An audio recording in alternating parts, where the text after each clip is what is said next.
guys, welcome back to my channel. My name is Paula Paz and I'm a field applications engineer for Automated Dynamics. For today's video, I'm going to talk to you about how to troubleshoot when your banner software is not working. There are two things that I always do when it comes to troubleshooting these computer and software glitches that can come up when you're trying to program your hardware. So let's get into the video. Okay, so the first thing I always ask customers, are you on the same local area network?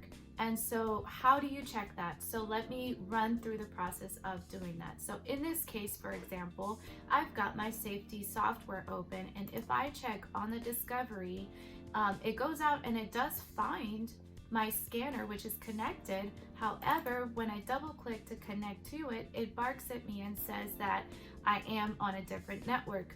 Okay, so what does that mean? I have two options here. I can either change this on my device, but sometimes that's not really an option or feasible.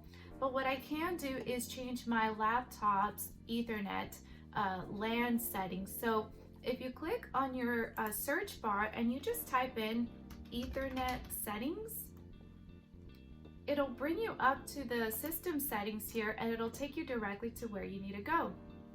In this case, my IPv4 address needs to match my IP. So, and what I mean by that is if I click the edit button, my first 3 octets need to match the first 3 octets of my hardware device.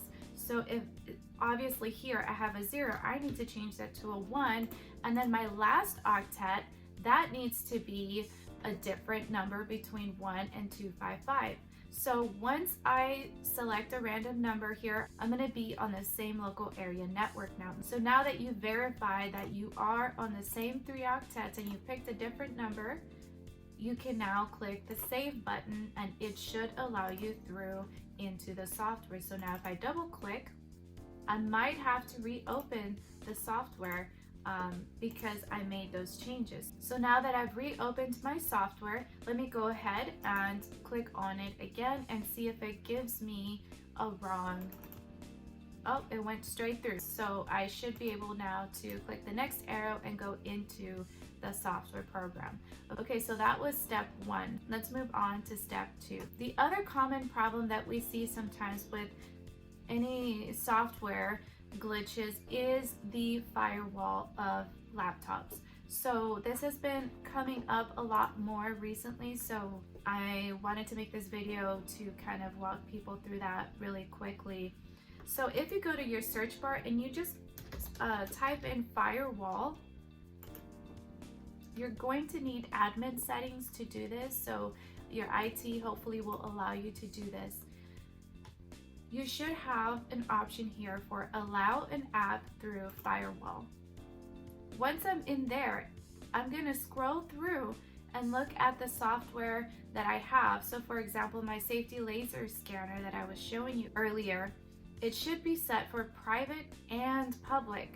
Sometimes it's checked for only one and sometimes it's checked for neither. So you need to check both of those boxes by clicking the change settings. It might bark at you if you need to, do admin authorization. But once you get in there, you can save it by clicking the OK button. And now that you've done that, you should be ready to try your software again.